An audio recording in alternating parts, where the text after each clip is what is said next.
Good morning students. आज हम अक्षांश और देशांतर रेखाओं के बारे में जानकारी प्राप्त करेंगे। पृथ्वी हमारे सौर मंडल का सदस्य है जिसका भौगोलिक अध्ययन हम इसके एक नमूने से करते हैं जिसे ग्लोब कहते हैं। अब आपको पता है ग्लोब पृथ्वी क्या है, सौर मंडल का एक सदस्य।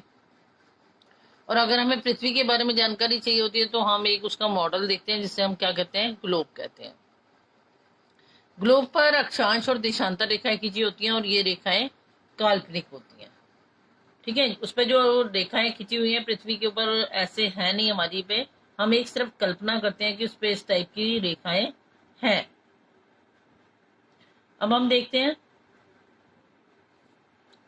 अक्षांश रेखाएं। देखिए पश्चिम से, ये पश्चिम है, ये पूर्व, उत्तर और दक्षिण।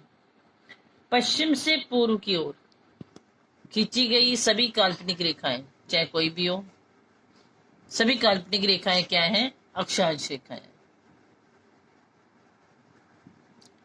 इसके बाद पृथ्वी के बीचों बीच यानी सेंटर में बिल्कुल जीरो अक्षांश रेखा होती है जिसे हम भूमध्य रेखा या विषुवत रेखा कहते हैं। देखिए सेंटर में बिल्कुल ये जो रेखा है, ठीक है, इसे हम क्या बोलते हैं, जीरो भूमध्य रेखा बोलते हैं, विषुवत रेखा बोलते हैं। और ये 0 डिग्री पर, जीरो अक्षांश पर होती है। ये पृथ्वी को दो बराबर भागों में विभाजित करती है। दो बराबर भाग कौन से हो जाएंगे, देखिए यहाँ सेंटर में हमारी जीरो पे आ गई विषुवत, और दो भाग कौन से बन गए, उत्तरी गोलार्ध, और ये बन गया हमारा दक्षिणी गोलार्ध। यानी हमारी जो विषुवत रेखा थी उसने हमारी पृथ्वी को दो भागों में बांटा। कौन से दो भागों में बांट दिया, उत्तरी गोलार्ध और दक्षिणी गोलार्ध।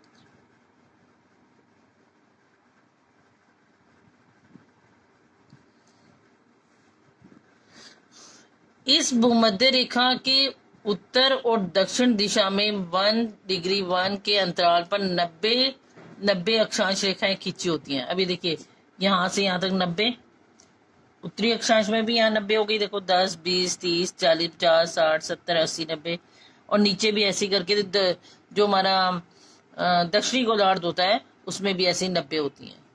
किसी भी स्थिति में 90 से ज्यादा अक्षांश नहीं हो सकता। ध्रुव पर 90 डिग्री अक्षांश की स्थिति होती है और लास्ट पे जब ध्रुव पे वो पहुंचता है तो 90 डिग्री हो जाती है। 90 से ऊपर हमारी अक्षांश रेखाएं, 90 डिग्री से ऊपर हमारी अक्षांश रेखाएं नहीं होती, और लास्ट पे ध्रुव पे 90 होता है। ग्लोब पर सभी अक्षांश रेखाएं एक दूसरे के समांतर होती हैं और दो अक्षांश के बीच की दूरी 111 किलोमीटर होती है। अब उन्होंने क्या बोला, पहली अक्षांश रेखा, ठीक है, और दूसरी अक्षांश रेखा के बीच की दूरी कितनी होगी, 111। ये देखिए पहली अक्षांश ये हो गया मान लो, और इसके बीच में ये जो दूरी है वो 111 किलोमीटर के बाद फिर एक अक्षांश। तो और क्या होती हैं, एक दूसरे के समांतर होती हैं।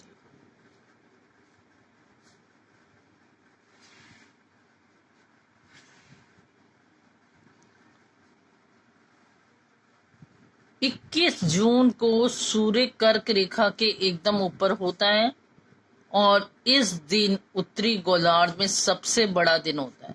अब आप ये देख लीजिए, पहले 0 डिग्री पर थी हमारी भूमध्य रेखा या विषुवत रेखा, और उत्तरी गोलार्ध में एक रेखा और खींची हुई होती है 23.5 डिग्री पर जिसे हम कर्क रेखा बोलते हैं, और दक्षिणी गोलार्ध में एक रेखा खींची हुई होती है इसी विषुवत रेखा के समांतर हमारे, वो होती है मकर रेखा। ये भी 23.5 डिग्री पे होती है लेकिन ये दक्षिणी गोलार्ध में होती है। ये भी 23.5 डिग्री पे होती है लेकिन ये उत्तरी गोलार्ध में होती है। तो उन्होंने कहा कि 21 जून का दिन एक ऐसा दिन होता है जिस दिन सूर्य की किरणें इस रेखा पर बिल्कुल सीधी पड़ती है, एकदम ऊपर पड़ती हैं इस कर्क रेखा के। और इसलिए हम ये जो 21 जून का दिन है इसे हम बड़ा दिन बोलते हैं, सबसे बड़ा दिन मानते हैं। 22 दिसंबर को सूर्य मकर रेखा के एकदम ऊपर होता है। अब देखो 21 को जून को हो गया कर्क रेखा पर बिल्कुल ऊपर, और 22 दिसंबर को हो गया मकर रेखा पर बिल्कुल सीधा ऊपर। तो इस कारण यह दिन दक्षिण गोलार्ध का सबसे बड़ा, दक्षिण गोलार्ध में हम 22 दिसंबर के दिन को सबसे बड़ा कहते हैं। ठीक है, उत्तरी गोलार्ध में हम 21 जून वाला दिन जो है उसको बड़ा कहेंगे, और दक्षिणी गोलार्ध में 22 दिसंबर वाले दिन को हम सबसे बड़ा दिन कहते हैं। क्यों कहते हैं? क्योंकि इस पर सूर्य की जो किरणें हैं बिल्कुल सीधी पड़ती हैं, एकदम ऊपर पड़ती हैं या सीधी पड़ती हैं, कुछ भी बोल दो आप।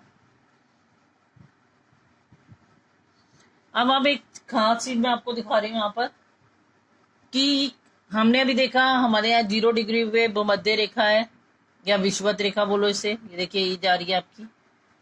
इसके बाद कर्क रेखा भी खींची हुई दिखाई मैंने आपको उत्तरी गोलार्ध में, और दक्षिणी गोलार्ध में मैंने मकर रेखा भी दिखाई। तो एक इसमें कई बार पूछ लिया जाता है कि कौन सा ऐसा देश है जिससे तीनों रेखाएं होकर जाती हैं। अब आप देखिए हमारा ये उत्तरी अमेरिका, उत्तरी अमेरिका में क्या है, कौन सी रेखा निकल रही है उत्तरी अमेरिका से? कर्क रेखा। ये अगर हम यहाँ एशिया में देखते हैं तब भी कर्क रेखा जा रही है इससे। हमने अगर यहाँ देखा दक्षिणी अमेरिका, तो दक्षिणी अमेरिका से विषुवत रेखा भी जा रही है और मकर रेखा भी जा रही है। अगर हम ऑस्ट्रेलिया को देखते हैं तो ऑस्ट्रेलिया से सिर्फ हमारी मकर रेखा। ठीक है, एक सिर्फ क्या है, और देखिए एशिया से तो कोई रेखा ही नहीं जा रही, एशिया से तो कोई रेखा ही नहीं जा रही। देखिए भारत हमारा कहाँ है, ये है, भारत से कर्क रेखा जाती है ऊपर। अब एक ऐसा कौन सा देश है जिससे तीनों रेखाएं होकर जाती हैं? आपको नजर आ रही है कौन सी ऐसी कौन सा देश हो सकता है? ये है अफ्रीका। अफ्रीका ऐसा देश है जिससे तीनों रेखाएं होकर जाती हैं, यानी हमारी कर्क रेखा भी जा रही है, अक्षांश रेखा भी जा रही है और मकर रेखा भी जा रही है। तो ये हमें पता होना चाहिए कि ऐसा कौन सा देश है जिससे तीनों रेखाएं जाती हैं, तो वो है अफ्रीका।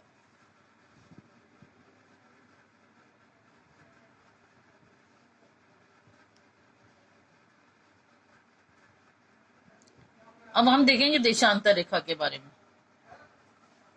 देशांतर रेखा के बारे में,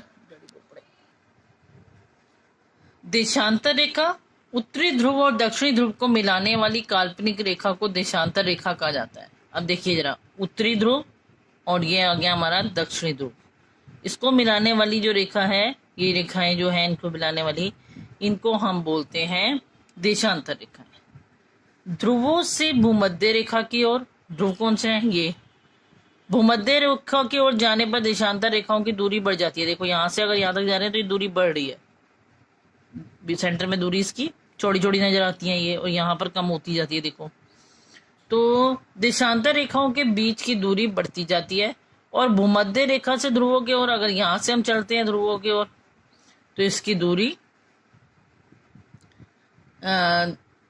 ध्रुवों की ओर जाने पर देशांतर रेखाओं की दूरी घटती जाती है। ये एक दूसरे के समांतर नहीं होती देशांतर रेखाएं।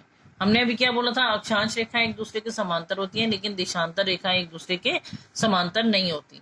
और अक्षांश रेखा किधर खींची जाती है? पश्चिम से पूर्व की ओर जाने वाली जितनी भी रेखाएं हैं वो अक्षांश, और उत्तरी ध्रुव से दक्षिणी ध्रुव की ओर जाने वाली जितनी भी रेखाएं हैं वो देशांतर।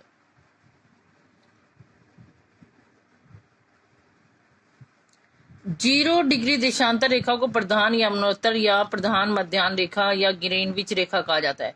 अब देखिए इसको भी, ये भी आधे हिस्से में बांटती है। ये देखो ये 0 डिग्री, 0 डिग्री वाली जितनी भी हमारी 0 डिग्री सेंटर रेखा है, जैसे हमने उधर 0 डिग्री पे क्या बोला था, विषुवत और रेखा कहते हैं या भूमध्य रेखा कहते हैं उसको हम।